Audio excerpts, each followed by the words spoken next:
Welcome to Season 5 of the Agile Brand with Greg Kihlstrom, where we talk with enterprise and technology platform leaders about the people, processes, and platforms that make marketing and customer experience successful, scalable, and sustainable. This is what creates an Agile brand. I'm your host, Greg Kihlstrom, advisor and consultant for Fortune 1000 marketing and CX leaders and teams as principal and chief strategist at GK5A, and best-selling author, keynote speaker, entrepreneur, and Agile certified coach. The Agile Brand podcast is brought to you by TEKsystems, an industry leader in full-stack technology services, talent services, and real-world application. For more information, go to teksystems.com. To sign up for the Agile Brand newsletter and get the latest insights and articles on marketing technology and CX, or to purchase a copy of my latest book, House of the Customer, go to gregkihlstrom.com. You can also find all my books on Amazon and other retailers. And now on to the show. Nano Interactive's recent data showed that 70% of UK customers now regularly hide their personal data when online.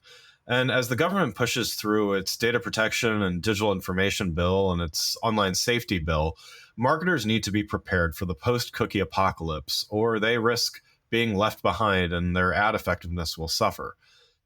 Today, we're going to talk about the post-cookie world and what this means for advertisers and marketers, and how it stands to affect the customer experience. To help me discuss this topic, I'd like to welcome Carl White, co-founder and group CEO at Nano Interactive. Carl, welcome to the show. Hi, Greg. Great to be here. Yeah, looking forward to talking about this topic with you. Definitely timely. Definitely a lot of people still trying to figure out what to do here. So I'm glad we'll be diving in deep here. Before we do that, though, why don't you start with give a little background on yourself as well as what Nano Interactive does? Yeah, so I have 20 plus years leading digital marketing companies, and prior to that was a magazine publisher. And Nano was founded in 2014, and we're a live targeting platform that connects advertisers to users in the moment that they're kind of receptive to the message. And the platform analyzes intent and the context of the content that users are viewing, along with kind of data on how well ads have performed in the past. And what that means is that we don't use any form of identifier that can be tied to the individual, whether that's cookies or fingerprinting or email addresses or phone numbers. We don't do any of those. And that means that we don't do any profiling or people-based targeting at all. And really, our solution has only become possible as a result of advances in AI and machine learning. And it gives advertisers a chance to build campaigns without compromising privacy. So we work with a number of top agencies, almost all of them actually, and leading brands including Microsoft, Volkswagen, McDonald's, and also bodies where some of these kind of privacy issues are particularly sensitive. So UK government, for example. Yeah, great. So yeah, this is let's dive in here. And so most marketers and listeners to the show certainly are aware of the coming, whatever you want to call it, the cookie apocalypse or whatever. But the fact that we're still talking about this, I think, points to the fact that, well, a few things. One, marketers aren't prepared enough for it, even if they are aware that it's happening. And two, there are questions about what being prepared even means sometimes. And three, there are legitimate questions about what the omni-channel personalized customer experience means in this post-cookie world, because that's so important to the future of brands as well. So there's probably a few other things we could talk about here as well, but we'll focus on those three. So let's start with what it means to be prepared. So starting there, what are the big challenges that a brand needs to understand and account for here? And what is a first-party data strategy, or how does a first-party data strategy encompass these details? Yeah, I mean, the part of the problem is that cookies have come to encompass so many different uses. And it's not just targeting, but it's also measurements, and not to mention kind of identity and user level tracking. So 3/4 of marketers are still heavily reliant on cookies, according to research. So it's a real challenge for some brands that's difficult to put a monetary value on. Although publishers have seen the kind of loss of cookie signal impact their advertising yields by kind of 45% in the last 18 months. So it's clearly a challenge. And then, there's a kind of interesting comparison with what happened when Apple made tracking IDs for in-app advertising opt in rather than opt out. And about three-quarters of people actually opted out. And as a result of that, people like Facebook took a very, very significant revenue hit of, circa $10 billion, according to some estimates. So, I think there's been a little bit of an underestimation of the size of the challenge. In terms of first-party data, you're talking about replacing a kind of shared ecosystem-wide data set. And, that might mean using first-party data in conjunction with some kind of cookie replacement. And those replacements often involve gathering emails or phone numbers or some other marker of identity. And it seems to me that, some of those more personal data points, or some of those data points are more personal than the cookie ever was. And, I think we've got to ask ourselves a question as to whether those cookie replacements are really viable in the long term. And so that puts the pressure back, I think, on the advertiser to take a look at the first party data that they have and try and kind of use techniques, modeling techniques and kind of new techniques that are starting to become available to scale up that data and find ways to make it more useful and more viable, looking for attributes, of your kind of ideal customer and then scaling that up using new technologies. And we think that, it's going to be the whole area of privacy kind of targeting digital advertising is going to continue to evolve. And so privacy will stay central to the debate. So you've got to make sure that you think long term and that the cookie replacements and the first party replacements are both scalable and viable. Yeah. Yeah.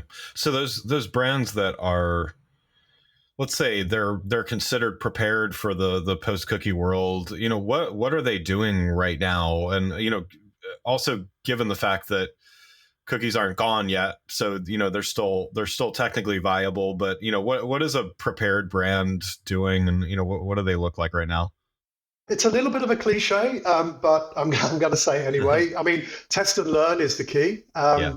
And, I think the thing is to go in with your eyes open. Some of the solutions that seem at first like the easiest and that offer the strongest sense of continuity are actually ones that we should be more worried about.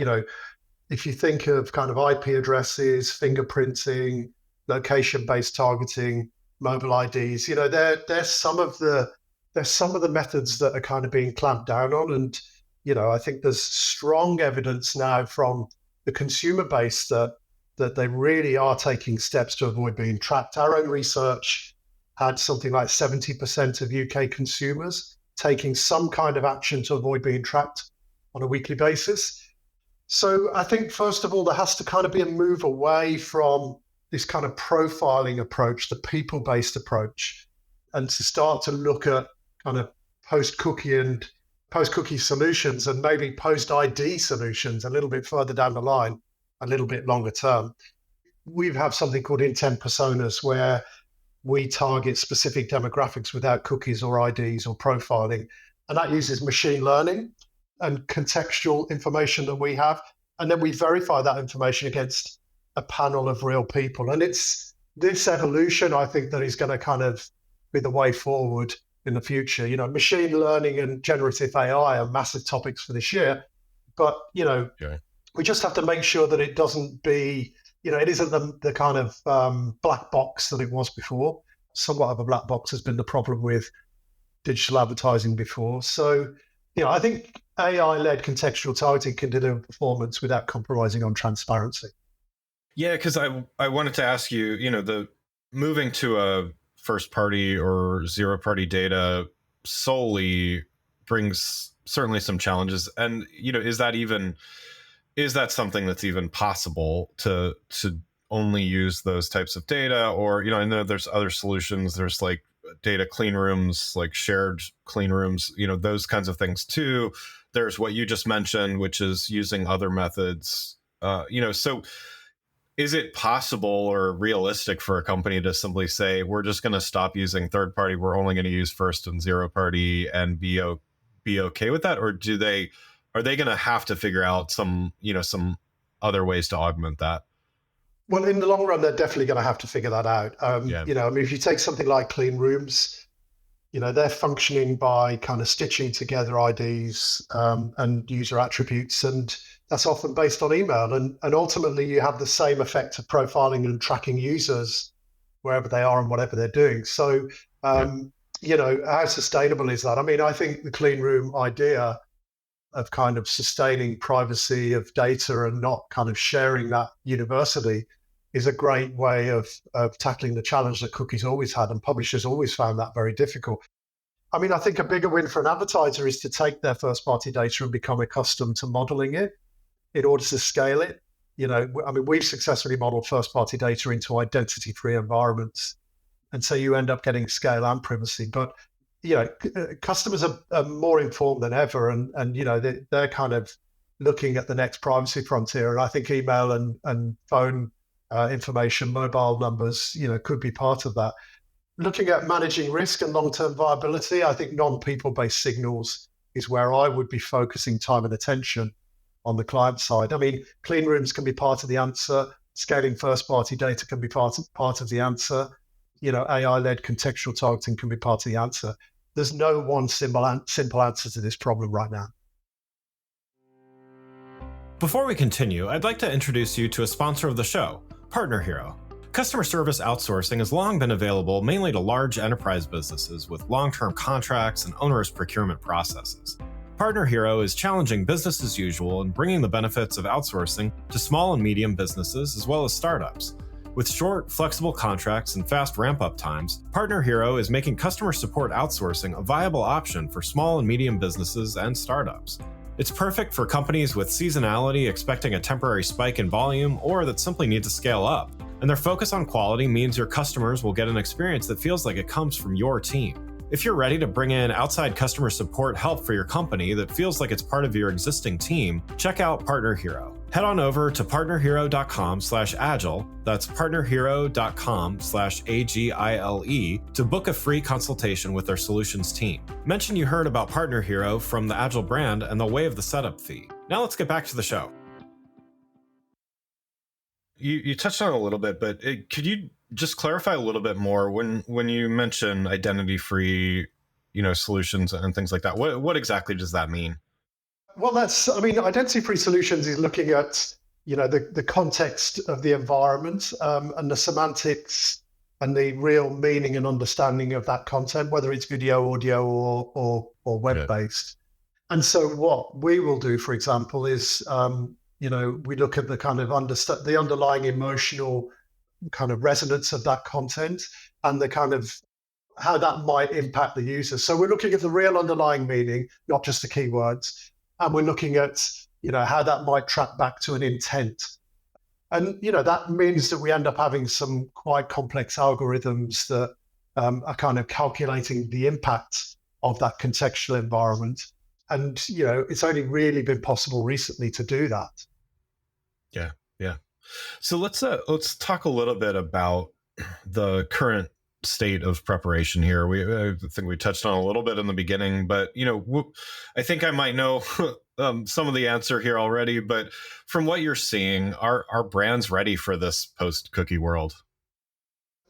Yeah, I mean, we did a piece of research where we looked at the forecast shift from audience to contextual spend, and the large advertising groups, they were suggesting that would be around about 8 to 10% of their spend this year, which is not insignificant. But, interestingly, cookie deprecation was their number one concern. But on the other hand, there are still stories of buyers playing the waiting game. And since Chrome is effectively the only cookie source that hasn't been switched off, some buyers are simply over-indexing to that platform and turning a blind eye to the Apple audience that's already long gone. So I think the savviest clients really are taking what they already know about their customers and modeling it to scale it in a post-ID world. They're kind of the overall picture is one where people understand change is coming, and most clients are taking steps, maybe not as broadly as we would advise, and there's perhaps too much of an expectation of the walled gardens to kind of support them moving forward. But yeah, I mean, I think those are I think, taking that customer information and modeling that against, I mean, there are other companies that kind of have similar solutions to Nano, but I think we are focused on intent rather than identity because, we think that that's actually what advertisers want to know about. They ultimately don't really focus on in identity itself. They want to know what someone's intent is. And our job really is to predict that based on content and past performance without identifying those users. Yeah, yeah. And so for those brands that are not, let's say they're not as prepared as they should be, I would say probably most brands could be a little more prepared, even those that are already fairly far along. But what do you touched on a few different things here. I mean, one, to your point, Chrome still works, still supports cookies, so there's a path forward for those still using them. You mentioned a couple other things as well, but what do you think is the biggest hurdle to brands being ready? Ultimately, I think it's knowledge and understanding of the problem, and then Yeah. proper investment in multiple solutions, because we're not going to have a single solution to this problem. I mean, even though Chrome's kind of market share is in the depending on where you are in the world, let's say approximately 50% plus or minus, then any solution that Google comes up with won't address half the market, for example. So, Right. I think it's about investing in multiple solutions. I mean, the main hurdle is that there's no direct or immediately scalable direct replacement for the cookie. And, maintaining business as usual once cookies are switched off is just not an option. So I think, brands and agencies need to build strategies for utilizing and scaling their existing data, their first party data, explore new ways of kind of prospecting for customers, and find ways of measuring and understanding the incremental success of their marketing activities, because don't forget, measurement will be a challenge as well, and incrementality will start to be the way in which there's a kind of incremental success of a particular campaign will start to be the way in which clients understand the problem. Yeah, yeah, definitely. So the last topic I wanted to touch on was looking at this from the customer experience perspective. And you know customers, you could say they want their cake or their cookies in this case, and to eat them too, right? So they want hyper personalized experiences. I mean, there's stat after stat about how important that is throughout the entire buyers and customer experience, but they also very much want data privacy, as I mentioned at the beginning.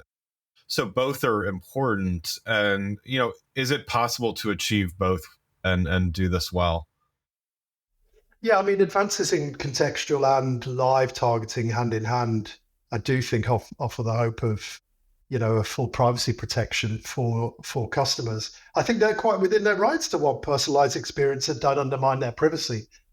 And I think as the technologies evolve and we're able to respond to impression level bid requests in very short spaces of time, in our case, under 10 milliseconds, we respond to do we want to buy this single impression or do we not? Then the ability to do that in a live environment with significant amounts of data that doesn't depend on identity, I think does make those personalized experiences possible, and does mean that, we're within the reach of a world where people don't feel they're being stalked around the internet to sell them a pair of trainers. Right, right. So with these shifts and with a lot of brands, let's just say there's going to be some brands that procrastinate and are still kind of down to the wire when things even more drastically change. Do you think that from a customer perspective, are things going to get worse before they get better from a customer experience standpoint, where brands are, even though they've had plenty of warning, and Google may even keep delaying their rollout of whatever they're rolling out, but do you think that customers are going to suffer basically because of this, or do you think that for the most part brands are going to get this working in a way that either keeps things status quo or potentially improves in time? Yeah, I'm very optimistic actually. I think it's a real opportunity. The whole signal loss trend that we've discussed here is kind of centered upon the consumer and consumer rights in particular. Yeah. And I think it's a great opportunity for privacy to be put front and center of the digital ecosystem.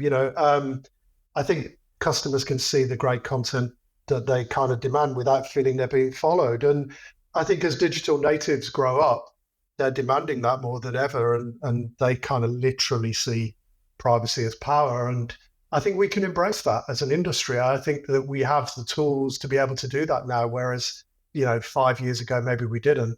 So it's a massive opportunity for the industry, really, and just requires a little bit of thinking and a little bit of investment and, a little bit of kind of patience to develop those ideas. But in the long run, it could be a really good thing.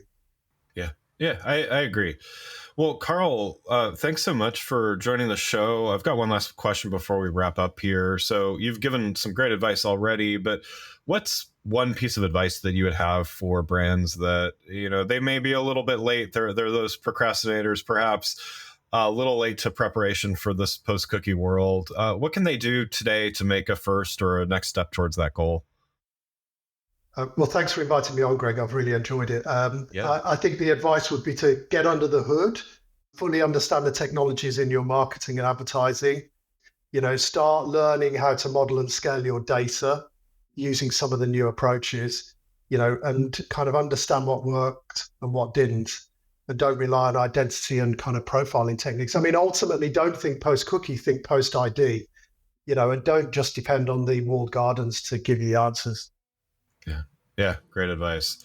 Well, again, I'd like to thank Carl White, co-founder and group CEO at Nano Interactive, for joining the show. You can learn more about Carl and Nano Interactive by following the links in the show notes. Thanks again for listening to the Agile Brand with Greg Kihlstrom podcast, brought to you by Tech Systems. If you enjoyed the show, please take a minute to subscribe on your podcast channel of choice and leave us a rating so that others can find the show more easily. You can access more episodes of the show at www.gregkihlstrom.com. That's GregKihlstrom.com. To get a copy of my latest book, House of the Customer, visit my website, or you can find it on Amazon or other retailers. The Agile Brand is produced by Missing Link, a Latina-owned, strategy-driven, creatively fueled production co-op. From ideation to creation, they craft human connections through intelligent, engaging, and informative content. Until next time, stay agile.